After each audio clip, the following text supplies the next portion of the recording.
Malayalam big boss season 7 പുതിയ updation നോക്കാം. ഇന്നലെ ഉച്ചയ്ക്ക് കിച്ചണിൽ ആദിലയും അനുമോളും തമ്മിലൊരു വഴക്കുണ്ടായി. പിന്നീട് ആദില അനുമോളോട് മിണ്ടാൻ ശ്രമിക്കുന്നുണ്ട്. ഒരു വൈകുന്നേരമൊക്കെ ആയപ്പോഴേക്കും ആ വഴക്ക് വലുതായിരുന്നു. അപ്പോഴാണ് അനുമോള് പറഞ്ഞത്, നീയൊക്കെ എൻ്റെ ഫെയിം കണ്ടിട്ടല്ലേ എൻ്റെ കൂടെ നിൽക്കുന്നത്, നൂറയ്ക്കാണെങ്കിൽ ടിക്കറ്റ് ടു ഫിനാലെ കിട്ടിയതിൻ്റെ അഹങ്കാരമാണ് എന്നൊക്കെ. പക്ഷേ ആദിലയും നൂറയും അനുമോളിൽ നിന്നും അത്തരത്തിലുള്ളൊരു സംസാരം പ്രതീക്ഷിച്ചിരുന്നില്ല. കാരണം ഇവർ മൂന്നുപേരും ഭയങ്കര ബോണ്ടിലായിരുന്നു, നല്ല ഫ്രണ്ട്ഷിപ്പായിരുന്നു. അതുകൊണ്ട് തന്നെ അനുമോളുടെ ആ സംസാരം ആദിലയ്ക്കും നൂറയ്ക്കും നല്ല രീതിയിൽ സങ്കടമായി.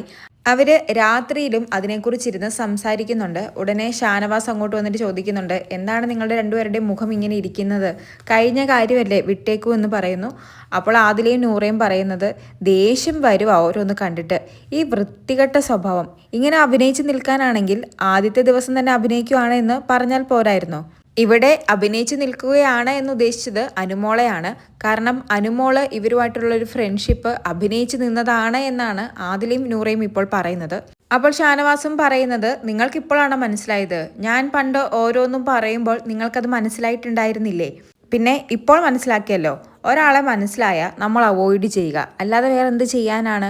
ഉടനെ ആദില ചോദിക്കുന്നുണ്ട്, ഇക്കാക്ക് തോന്നിയിട്ടുണ്ടോ നൂറയ്ക്ക് ടിക്കറ്റ് ഫിനാലെ കിട്ടിയതിൻ്റെ അഹങ്കാരമുണ്ട് എന്ന്.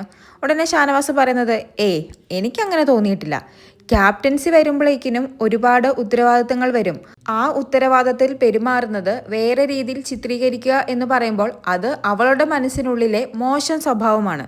ഉടനെ ആദില പറയുന്നുണ്ട്, മോശം സ്വഭാവം മാത്രമല്ല, അവൾക്ക് ജലസിയും അസൂയയുമാണ്. എനിക്ക് ഇത് ഓർത്തിട്ട് വിഷമവും ദേഷ്യവും ഒക്കെ വരുന്നുണ്ട്. അനുമോളെക്കാളും എത്രയോ ബെറ്ററാണ് അക്ബർ. ഒന്നുമില്ലെങ്കിലും അയാൾക്ക് എന്നോടുള്ളത് തുറന്ന് പ്രകടിപ്പിക്കുന്നുണ്ട്. ഇവളങ്ങനെയല്ല, ഇവളുടെ മനസ്സിൽ വേറൊന്ന് പുറത്തു വേറൊന്ന്, എന്നിട്ട് ഇടയ്ക്ക് അറിയാതെ പുറത്തു വരുന്നതാ ഇങ്ങനെയുള്ള ഇവളുടെ ശരിക്കുമുള്ള സ്വഭാവം. ഇപ്പോൾ 84 ദിവസത്തോളമായില്ലേ, ഇത്രയും ദിവസം ഇവൾ ഞങ്ങളോട് ഓരോ കാര്യങ്ങൾ ഷെയർ ചെയ്തിട്ടുണ്ട്.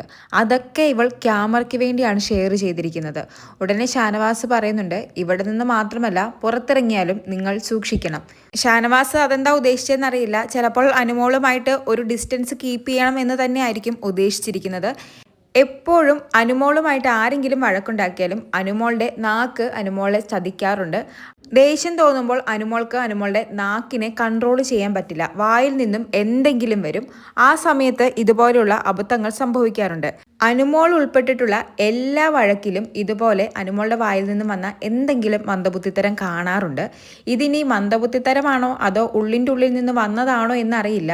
പക്ഷേ അത് നൂറ ഒരിക്കലും പ്രതീക്ഷിച്ചില്ല. നൂറയ്ക്ക് ടിക്കറ്റ് ഫിനാലെ കിട്ടിയപ്പോൾ ആദിലെ പോലെ തന്നെ അനുമോളും സന്തോഷിക്കുന്നുണ്ടാവും എന്നാണ് നൂറ കരുതിയിരുന്നത്. അതുകൊണ്ട് തന്നെയാണ് നൂറയ്ക്കും ആദിലയ്ക്കും അനുമോളുടെ ആ ഒരു സംസാരവും സ്വഭാവവും ഒന്നും ഇഷ്ടപ്പെടാതിരുന്നത്. എന്തായാലും കൂടുതൽ ലൈവ് അപ്ഡേറ്റുകളുമായി വീണ്ടും വരാം.